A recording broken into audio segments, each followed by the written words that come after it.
Over the last 3.5 decades, well-known producer and Vedic scholar Michael Sternfeld has emerged as the bridge between all things Ramayana and the rest of the world. A passionate devotee of Ram who breaks into chants of Ram effortlessly, Sternfeld has produced his Ramayana magnum opus in the form of a 75-hour-long audio rendering of the great epic that took him 7 years to produce. Titled The Ramayana of Valmiki, it is possibly the longest audiobook of its kind in the world. He has followed that up with 3 distilled spin-offs in the form of Ram's Dharma, Hanuman's Leap of Faith, and Sita's Gems. For someone so immersed in the Ramayana for so long, Michael speaks with the enthusiasm of someone who has just discovered its profound value. An MA in Vedic Psychology from Maharishi International University, he has had a distinguished career as a producer, having created more than 400 productions for the David Lynch Foundation involving Paul McCartney, Ringo, Eddie Vedder, Sheryl Crowe, Jerry Seinfeld, Moby, Ben Folds, and the Beach Boys, as well as other productions with Jim Carrey, Marianne Williamson and Donovan. Michael spoke to MCR. Welcome to Mayank Chhaya Reports, Michael. It's a great pleasure to have you. Thank you so much, Mayank. It's really a pleasure to be here and to share our background in Chicago. You know, it's interesting that you and I are going to talk about the Ramayana, something that has been your long-time passion. Let me begin with the beginning. When was your first brush with the Ramayana? Yeah, I know. You're right. It's going back quite some time. It's 34 years now. I keep saying 33 years because it sounds good, but 34 years. Since I was young, I loved epic myths, epic adventures, from Star Wars, Lord of the Rings, especially, and the Odyssey from Greek mythology. So I loved epic myths. And I remember when Peter Brook, the famous English playwright, came out with the Mahabharata, right, which was an extraordinary, originally a worldwide tour of theater. It was a 9-hour theatrical production, and then later made into a trilogy movie. Really profound. I know some people had issues with it because he did a worldwide cast. I loved it. It was so powerful. I thought bringing this world stage and world performers together for the Mahabharata, which was a world war, ultimately. At that time, I was taking my master's degree in Vedic science at Maharishi International University here in Fairfield, founded by Maharishi Mahesh Yogi, who's been my lifelong teacher. And at that time, I was going deep into that knowledge.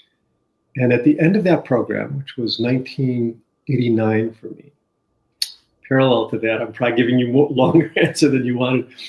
That's when Ramanand Sagar came out with a video series in India. And I thought to myself, at the end of my program, Maharishi asked my class, we had an excellent, deep class, said, what would you please write me a 1-page statement of what you would like to do with this precious knowledge of the Vedic knowledge that you've soaked in your master's program. And I wrote back that I wanted to work under his guidance to create productions of the Ramayana. And the only reason I didn't choose Mahabharata, which I actually liked even more at that time because I thought it was more modern and more dramatic, was it was already taken by Peter Brook. He had already done it. Right. So that's what started it, just that feeling. And even though I didn't get immediately direct feedback from Maharishi on this, it was like literally since then, 1991, I've been on the Ramayana trail all this time, doing various productions of the Ramayana. And I can go into some of those in a second, but at least I want to give you my answer there for starters. I'm curious to know, when you first started reading it, which particular translation did you go for? I think you mentioned on your website the one by the Indian journalist and Raghunathan. Right. Is that the one you started reading, or that was another one? No, but this is a really good story. You're going to really like this as a journalist. At that time, I had a severe visual problem which was affecting my reading ability. So I was unable to, I mean, I was kind of reading short abridgments and so on, but I really wanted to get it down into the, you can't really abridge Vedic literature if you're a purist, because the richness is in the detail of it and the flow and the sequence. And the reason why I said that, even though I had put out this desire to work with the Ramayana, the first opportunity did not come till 1993, when I got a call basically from Maharishi was stationed in Vlodrop to do a production with all the children at the Maharishi school here in Fairfield, because there's not only a university, but there's also a lower and middle school, Maharishi school. And the only criteria was that I had to use all the children. Well, it so happens there was 600 children in the school at the time. It's a little smaller now.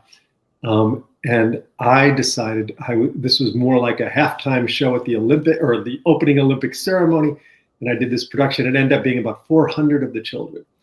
At that time, I could not read the unabridged text, which of course wasn't really necessary. The way I did my research, which was appropriate for the children at the time, those 12 comic book series from India? Right. I forgot the name of it. They're really quite good. That was my initial research on the Ramayana. I was reading comics. Interesting, yeah. And then I realized I felt the limitation, the frustration, because I couldn't, it was so long. The Ramayana is so long. It's the second longest book in the world after Mahabharata. Right. I decided, you know what? I have to have someone read it to me. And who am I going to get to read this to me? And then I said, as long as I'm going to have someone read it to me, I should record it. And as long as I'm going to take the time to record it, I might as well do it to professional standards, because I have a background as a producer. This thing snowballed out of my visual impairment. I see. And I ended up spending 7 years, from 1997 to 2003. I never thought it would take that long. I'll explain why it took so long in a moment, but recording the complete unabridged Ramayana of Valmiki. And it took 7 years because it's incredibly long. It's a fully dramatized production of the Ramayana. And you're right, I did a lot of research to find out what's the best translation. And the one that I found was by N. Raghunathan from India, who was a journalist. And his so many of the English translations, the abridged and unabridged, Gita Press is kind of well known as the read version. Well, the English language is very clunky. It's just awkward. Right. Raghunathan was a journalist and also a scholar, did an absolutely beautiful job. So, I'm trying to get a handle on this. When you say you decided to make it into an audio version of that, now when somebody reads it, are you reading the actual text by Raghunathan, or somebody rewrote it for dramatic effect? The original unabridged English translation by Raghunathan, all of it. Okay. I mean, complete, meaning that's why it's 75 hours long. It's the world's longest audiobook. I mean, I haven't gotten the Guinness Book of World Records because I haven't taken the time to do so, but it should be. There's some other audiobooks, but they're like they combine the Old and the New Testament. That's longer. If you combine Old and New Testament, it's longer. That's the full Bible. But if you just compare it to the Old or the New Testament, it's the longest audiobook as far as I can tell. And these days, in the early years, it was released on cassette. All unabridged audiobooks were released on cassette in 2000. It was released in 3 volumes, 1997, 2001, 2004. Each contained several of the khandas, or books of the Ramayana. And it won the National Endowment for the Humanities Iowa Outstanding Project of the Year. It got a lot of press, a lot of publicity. It was 3 binders with over 50 100-minute cassettes. It weighed 6 pounds of cassettes. Now it's completely been digitally remastered. Oh, I finished it in 2004. Finally done. This took so long, 7 years. And by that time, cassettes were obsolete. So I had to go back, digitally remaster the whole thing, which took another year. And now it's available as a digital download, because people don't even listen to it on CDs or DVD, anymore. So describe to me, did you enlist actors to intone the text, or yes. Is it like a dramatic? I mean, I heard a little bit, not a lot, but I can see that it is a performance. Right. There's 2 kinds of, like what the BBC does is called radio theater, where they have multiple actors. And usually they have a beautiful version of Lord of the Rings, but it's done with multiple actors, and it's usually an abridgment because it would be too long. Usually unabridged audiobooks from some of the great books are done by one actor doing all the different voices. And some of those voice actors are brilliant. So for this production, I directed it and produced and directed it, but volume 1 had one reader doing all the voices. Volume 2 had a different reader that was including, volume 1 was Bala and Ayodhya Kanda. Volume 2 was Aranyaka and Sundarakanda. Hold a second, I'm missing one of them. Volume 3 was Yuddhakanda and Uttarakanda. I see. Now I got tired of working with voice talent, which can be challenging because we weren't in the studio for a few weeks. We were in the studio for a year on each volume. And then I had to raise the money to produce the next. On the third, I decided to go on the other side of the microphone. My reading ability had improved by this point, and I do the voice of volume 3 for Yuddha and Uttarakanda, and I do about 150 different character voices myself. I heard some of that, yes. Yeah. No, but this sounds exhausting. I'm a good producer. I've done 400 productions in my life in theater, music, dance, audio production, video production. I know how to produce. This project was the most challenging of all time for me. Right. That's why it took 7 years. Lots of interruptions, lots of karma, lots of challenges. But look, the Ramayana is filled with extraordinary challenges. Yeah. It's not all a walk through the daisies, as you well know. Indeed, indeed. The Ramayan's cultural and religious rootedness is in Vedic India, but its ethical essence is universal. Absolutely. Do you think this attribute of this epic is evident to those outside India? You know because you have studied it. Right. So what I've seen over the years, now, it's been many, many years, there's my mission, if you could say. I mean, I get invited to speak at scholarly conferences. For example, the World Ramayana Conference in Jabalpur. Every 3 years I speak there. I speak at other conferences. People cast me as an academic, and I can work on that level, but I'm really a producer. My mission has been to bring the Ramayana to the West, to open up the doorways of perception of Western listeners. By the way, one of the reasons I do audio productions is not only because of my visual impairment. The Vedic knowledge, the Vedas and Vedic knowledge, were originally an oral tradition. They were always passed down pundit to pundit. So part of it comes from a limitation in me, but the deeper impulse is to preserve the essential oral tradition of Vedic knowledge. Oh yeah, that's true. I mean, the oral part is something that I'm sure baffles a lot of people outside India, because historically it's all right up to the Bhakti movement, which is, you're talking about 500-600 years ago. Oral traditions were everything in India. Exactly. So written material is hard to come by. Exactly, and that's why these critical translations of the Ramayana by Professor Goldman at University of Berkeley, which they've created these critical editions. It's hard to piece together what was the original manuscript. But let me go back to what your question is: the receptivity in the West to the Ramayana and its values. That's been my mission, and I feel like I'm making good headway. For example, it's well known that George Lucas was strongly influenced by Joseph Campbell. In creating Star Wars was based, if you look at the storyline, it's a conglomerate of the Mahabharata and the Ramayana. It's been pointed out, yes. It's been pointed, it's well known, this is not esoteric. Yeah. And, Joseph Campbell and this archetypal perspective on myth has influenced so many filmmakers. So these archetypal values have slowly infiltrated into society.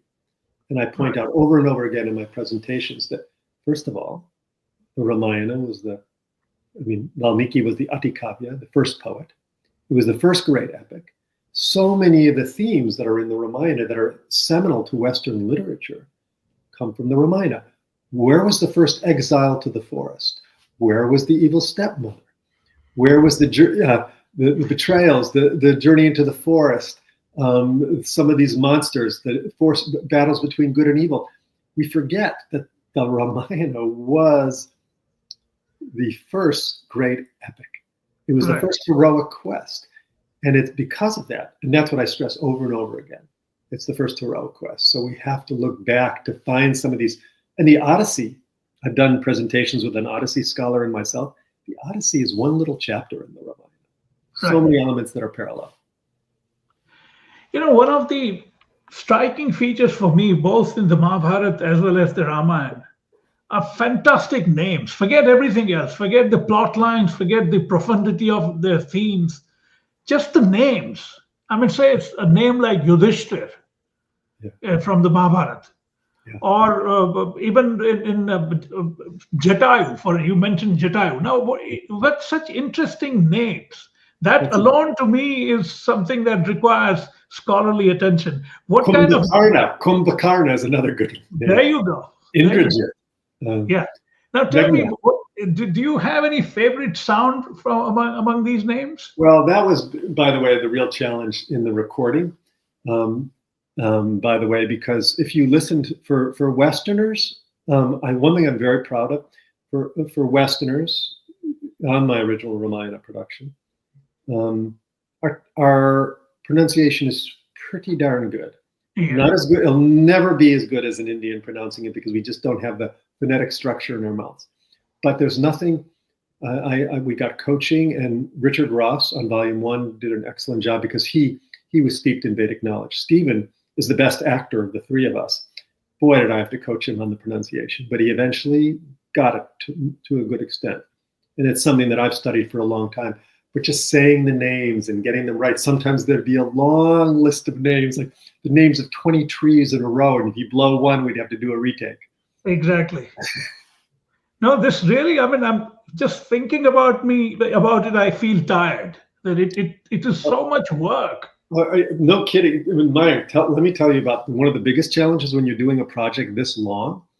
Sometimes there would be a minor character that would appear once and then not until 3 months later in the recording process. How do we remember to do the exact same voice for that character? Yeah, that's a fascinating challenge. Yeah. I sincerely hope this becomes a worldwide phenomenon because you've done an extraordinary job, and my compliments to your team. It's quite remarkable. 75 hours of recording of the Ramayana. Yeah, is quite astonishing. And now it's available as a digital download.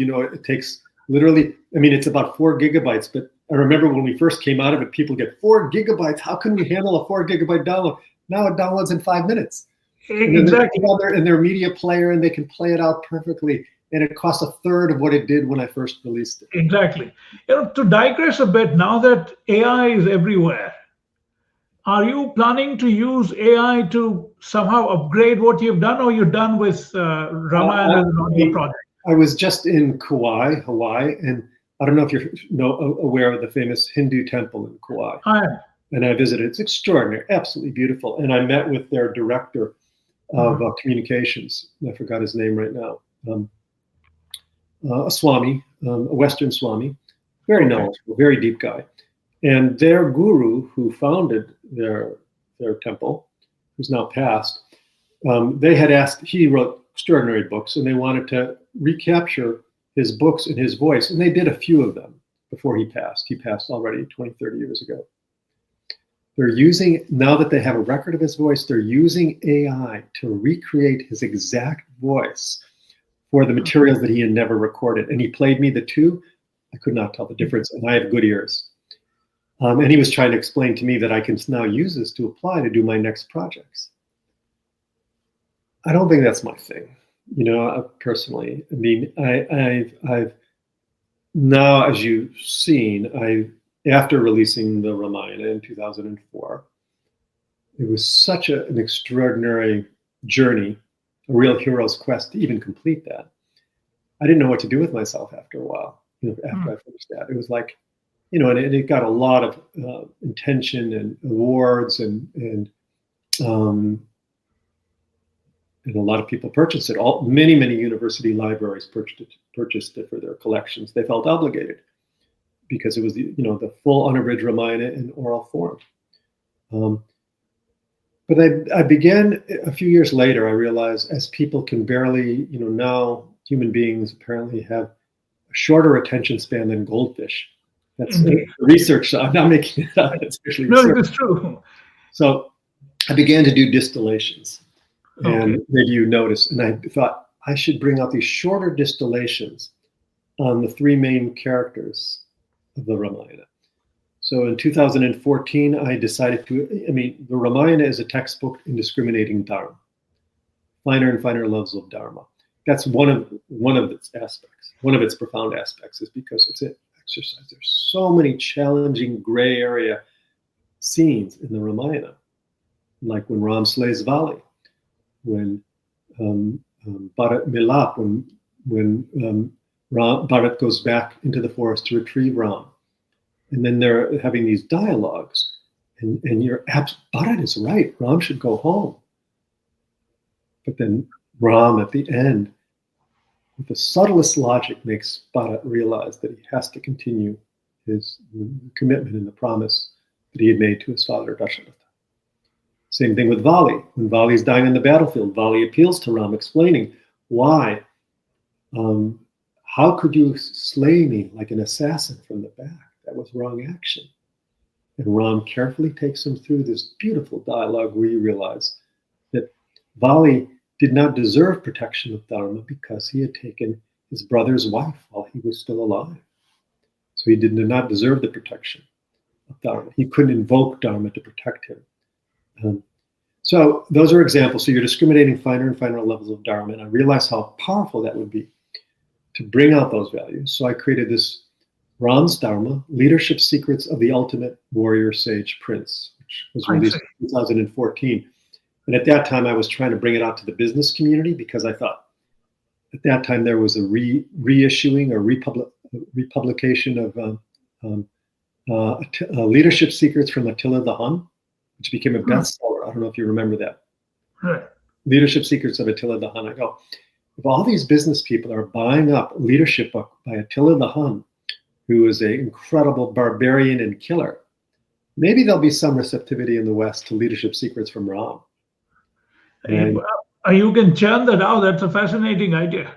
So, it was released. This is a 2-hour. So this is one of my shorter ones, 2 hours, going through 25 core principles of ideal leadership extracted from the Ramayana, particularly from Bala Anuyogya Kanda. In my years of interaction with friends in the West, especially in the US, a thing that throws them off a bit about Indian epics, the Mahabharata and the Ramayana, is its very stark situational logic. There is no overarching morality in the Indian context. Morality is a shifting idea. I'll give you a simple example. To the extent that even in popular Hindi movies, the idea of situational logic has percolated. There was a movie some time ago where the villain tells the hero that you have to kill so and so. So the hero says, "How can I kill him? He saved my life." He's troubled by the order that the villain gives him. So the villain replies that he saved your life was in its own place. Now you have to take his life. Has its own place. The situational logic of that is everywhere across, both in the Mahabharata and I think that shows the sophistication of Indian tradition and culture because, and this is the key thing when we look at it in our world today, is every businessman knows that. That's why I brought it up for businessmen. Every political leader knows this. Every mother knows this. There's so much nuance in the way we need to live from a high level of integrity and dharma. And there's so many gray areas, and the classic archetypal advantage of that is right in the Mahabharata. When Arjuna is standing on the battlefield at Kurukshetra, in suspension between his heart and his mind. People characterize him as weak, and he will not fight. No, he wasn't weak. He was at the pinnacle of development in his heart, and the pinnacle of development in his mind. And he looked at the situation, and he said, either I uphold righteousness, on the other hand, I kill my family members. and he was a suspension. He could not act. I think Indian literature, the Vedic literature, is filled with these, mainly because that's really the reality of life. Sometimes it's just not black and white. And what I realized in all my work, and this, everyone wants to know, what does this mean? What does this part of the Ramayana mean? What is it? When did it happen? They want to know the details, who, what, when. For me, this is the key shift. The Ramayana, Mahabharata, especially because they're itihasa. Right. It's process oriented. We evolve as we read and listen to the Ramayana and Mahabharata. We refine our discrimination. We refine our sense of dharma. We learn to distinguish between right and wrong and all the subtle nuances. That is what it's culture. That's a process-oriented thing. Ultimately, there is no definitive answer of what it means. Exactly. It's what it means to you as you go through it. This is counterintuitive to a lot of people in the West who are raised in the Judeo-Christian traditions, where black and white is pretty sharply defined. Sins are pretty sharply defined. In the Indian context, it is so amorphous. There is back and forth between all of these feelings. I mean, you mentioned Arjun and Krishna. Right. Gita is such a fantastic example of the situation logic that I was just mentioning.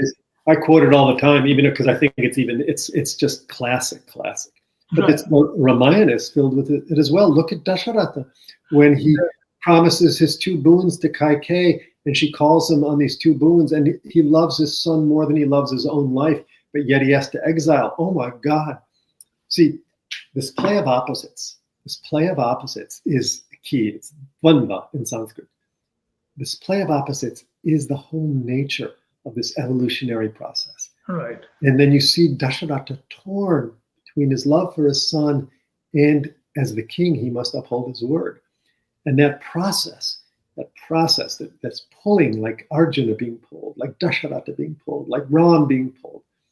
Of course, his treatment of Sita is we're constantly working through. And the reason why I think this is so common in Indian knowledge, the Vedic tradition, is because it purifies our hearts and minds. Right. It moves us in the direction of wholeness. That's the key. How did you first react when you became aware of what we are talking about, this kind of situational logic? I'm sure as you read, you realized that this is very different. Well, I had a cognition, I guess you could call it. I feel, first of all, I also feel a great affinity towards Valmiki. Mm-hmm. I always felt like whenever I would look at a picture of Valmiki or whatever they create for Valmiki, it feels like my father. Oh, And I'm very devoted to Valmiki. And that's why everyone asks, why don't you work with the Tulsidas Ramayana? I go, no, I'm just Valmiki. This is the original. But when I was in graduate school, I was fascinated with the structure of myth. Now, I know many Indians object to the word myth because that means something fanciful that didn't really happen. And they object when I apply the word myth to Mahabharata or Ramayana. But if they hear my definition of myth, then they usually accept. And my definition of myth is the one that Joseph Campbell or the great other mythologist Mircea Eliade said, that the myth is the sum total of all the cultural values and stories. It's the essence of how creation became created. And the massive cultural, ethical origin stories of a culture is its myth. And when you define it like that, people go, okay, yeah, I can accept that that's what you mean by myth. And that's what Joseph Campbell did. Right. Later, when we grew up and we went to high school and the story, we listened to the Roman and Greek gods, and those were myths because they were stories. They didn't really happen. But, that's what itihasa. Itihasa has both its historical reality and it has its subtler, symbolic, metaphorical, evolutionary values. There are 7 kands in the Ramayana. Which one is your favorite? That's a really good question, Mayank. Actually, I give you my answer. I can give you my Okay. answer. And this will surprise you and probably most people. It's Uttarakhanda. Okay.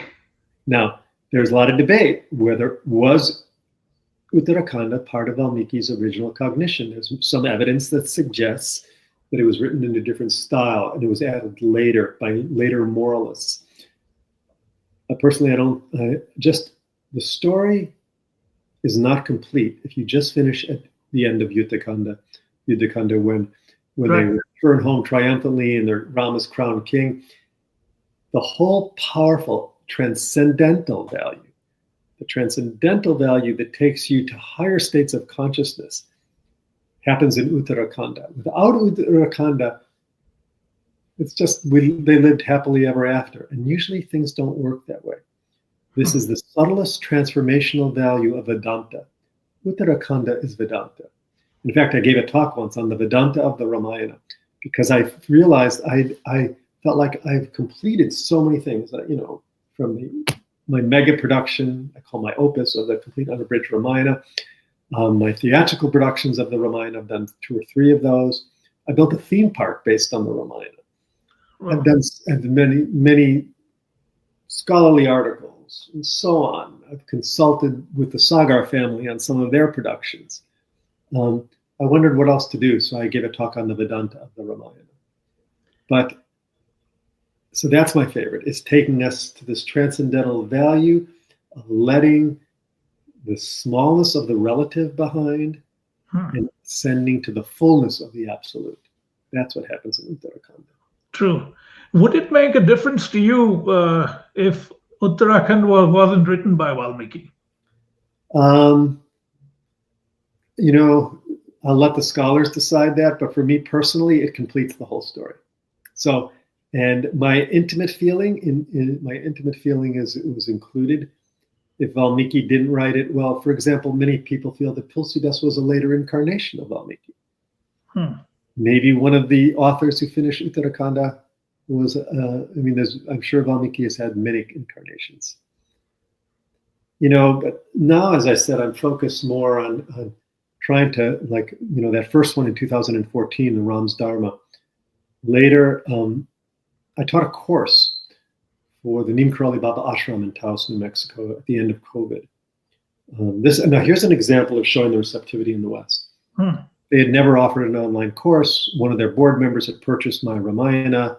She said, Michael would be a good person to teach this course. We created a 7-lesson online course on the Ramayana. And I pulled together everything. This was in 2021. I pulled together 30 years of my material and taught just really deep course on the Ramayana. It's available online. And we expected 100 people would register. Over 1,000 registered, and we turned 600 away because we only had a Zoom license for 1,000. I see. These are almost all Westerners. Really? So that's an example of the receptivity. Oh, that's amazing. Yeah. In fact, that was my next question. You already answered it. So a lot of non-Indians are drawn to this. Yes. There was Indians involved because Neem Karoli Baba Ashram has many Indian followers. Neem Karoli Baba, who is Ram Das's teacher. But from that, by the way, they invited kirtan singers to kind of sing at the end, Krishna Das being one of them, who's the most popular kirtan singer in the world right now. And we ended up, I just pitched him on the idea, let's do a project together on Hanuman, because all the Neem Karoli Baba people are real devotees of Hanuman. Right. So we collaborated on this project where I pulled out almost every passage featuring Hanuman from the Valmiki Ramayana. And then Krishna Das and I wove them together with our commentary, and Krishna Das sings. And that one was Hanuman's Leap of Faith. That's an 8-hour production that I released in 2022. And once again, I went and I used the original clips. I repurposed the original clips from my original audio Ramayana. But we wove it together with modern commentary, just commenting on what was really happening. And that's what I mean by distillation. It guides you through the story. Anyone, even if you don't know Hanuman that well, it's accessible because you listen to the Ramayana, and it's original our audio from the original Valmiki Ramayana, and then you hear a commentary giving context for what this means, where does it take us, and of course I bring out this evolutionary value of being in process with it. Right. I'm bringing these up just so you get a flavor for how I've been evolving this in terms of its accessibility and the way I'm orienting the knowledge for Westerners to enjoy. A lot of Indians are, they've been really into this as well. It's there's a lot of Indians of the diaspora in English-speaking countries. I get orders from Australia, UK, US, Canada. I see. No, that's good to know. There are fantastic characters in the Ramayana, any number of them. But if you were to boil it down, you're looking at essentially four great characters. One is, of course, Maryada Purushottam Sri Ram, as he described, the ultimate in restraint and moral rectitude. He's not flamboyant like Krishna, for instance. Krishna has a different kind of following. Yeah, go He's ahead. straight. He's got a straight arrow. He's a straight arrow. Exactly. So it is Ram. Then you have, interestingly, Hanuman. What a character. Then you have Ravan. And then you have Sita. These are the four grandees of the Ramayana. Exactly. Of course, there is so much more to it. But I'm saying, in terms of giving you hooks, which was your most important hook? How did you look at, say, someone like Ravan, for instance? Well, I'll come to Ravana. Let me go to the first part of your question. I've been a Ram devotee for 30 years. Everything is Ram, Ram, Ram, Ram, Ram, Ram. Okay. Maryada Purushottam Ram. Ram, Ram, Paramara. This was my thing. And the reason I brought up that course from the Neem Karoli Baba Ashram, one of the directors there, they invited me out and he said, Michael, I know you love Ram, but we're all about Hanuman. You need to do a program on Hanuman. And I said, my main focus, I'm just devoted to Ram. And then one of the students there said, Michael, if you're devoted to Ram, then you know all about Hanuman. And I go, wow, they're right. So that's how Hanuman took birth. And one of the reasons, Mayank, I do projects, I learn through my own projects.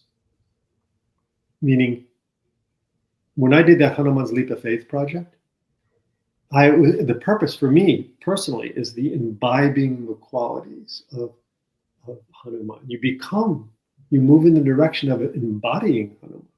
I've done that for years with Ram. But the one that was in the back of my mind all this time, and this is the one actually that I'm most excited about, it seems that we waited till now to talk about it, is Sita. Sita, there was some lack of familiarity with her, but deep in the background, I had a beautiful relationship with my mother who passed away very young, when I was young. But the feminine energy, the divine feminine and goddesses, I always have a deep longing for that in me. And so even though I did the whole Ramayana first, and then the first distillation was Ram's Dharma, the second distillation was Hanuman, Sita, even though she's come last, except for Ravan, we'll come to that in a second, was the one that was really most dear to my heart. And this one, I knew I could not be the commentator. There's no way for a man to be the commentator on Sita. And this was just a few years ago. I went to India, and the Sagar family arranged a meeting for me with Deepika Tapiwala, who played Sita in the original Ramanand Sagar production. Of course, I had a crush on her, back from the first time I saw it in '89, and just to meet her now, and she gave the blessings to the project. I almost tried to invite her to be one of the readers on it, and she agreed, but it ended up not working out. But since then, I began to recruit these women wisdom leaders, and including Nina Rao, who is Krishna Das's musical partner, extraordinary kirtani in her own right.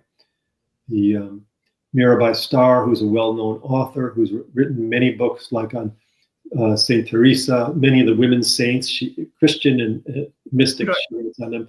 But she's also done on Acharya Shunya, who's written Roar Like a Goddess. She's in the lineage of Ayodhya, from Ayodhya, as a Vedic priest from Ayodhya.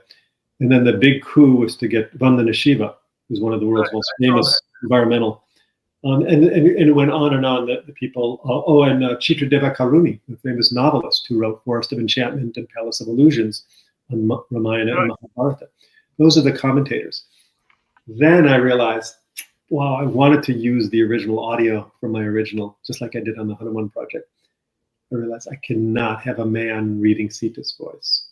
So I had to re-record all the passages that we use. We pulled out 24 of these passages from Sita.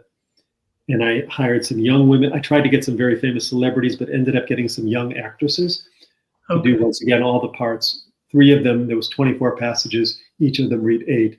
So it's, once again, a beautiful interweaving of original passages from Valmiki Ramayana, read by women's voices, and then commentary by these 12 women wisdom leaders. That's absolutely beautiful.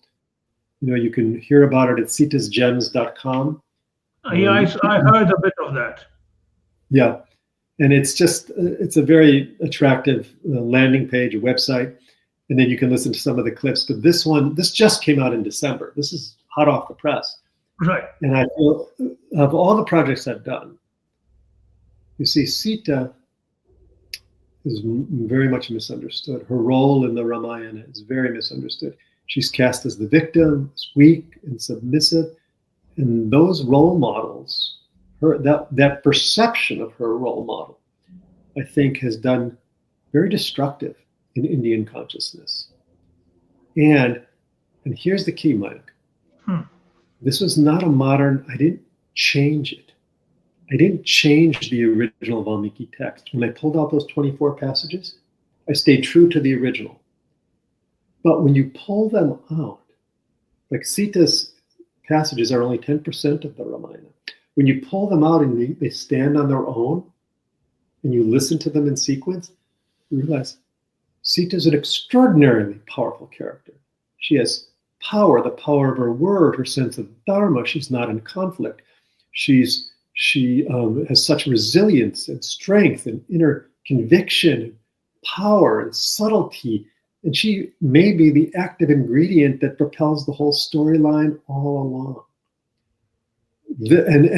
Hardly anyone has done this. People have done many treatments of Ram and Hanuman. But to do this for Sita, I feel this is truly empowering to women, Indian women, Western women. And I'm getting beautiful feedback from people. People are just finishing it now. This one is 9.5 hours. Also, there's some music. Christian Das has contributed music, as well as Nina Rao, saying, I struggled so much with the Ramayana.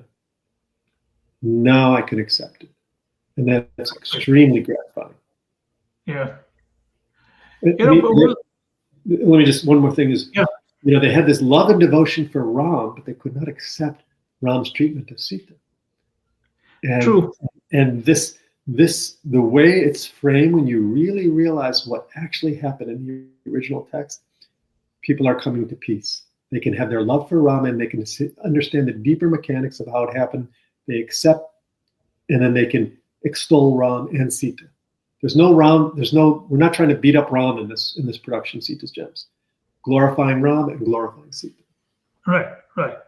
We will, of course, do perhaps a separate one on your other interests, like Vedic psychology and transcendental meditation. That's a whole different area. We'll set it up different times. But, I wanted mainly to focus on your Ramayana project, and I'm glad we got to do it. This is what I learned from my knowledge as a TM meditator. I've been doing TM, transcendental meditation, for 50 years now, since I was a teenager. Is people talk about this deep state. There is no deep state. You know what there is? There's a shallow state. There's a shallow state. People operating from these very shallow levels of laws of nature. That's the threat, is the shallow state, not the deep state. I want the deep state. I want people to operate from these deeper laws of nature, like Krishna informed Oppenheimer. So, Mayank, I really appreciate you having me here. I hope that some of your listeners will share and take a look at some of these productions.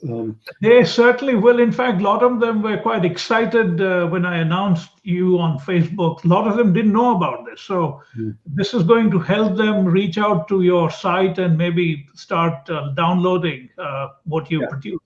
Can I mention the sites, or are you going to just put it Please, up? no, please do it. I'll do it, of course. So the most recent one is sitasgems.com. The one on Hanuman is hanumansleapoffaith.com. And the website, my main website, which includes all the programs, is the original one on the 75-hour long Ramayana, is ramayanaudio.com.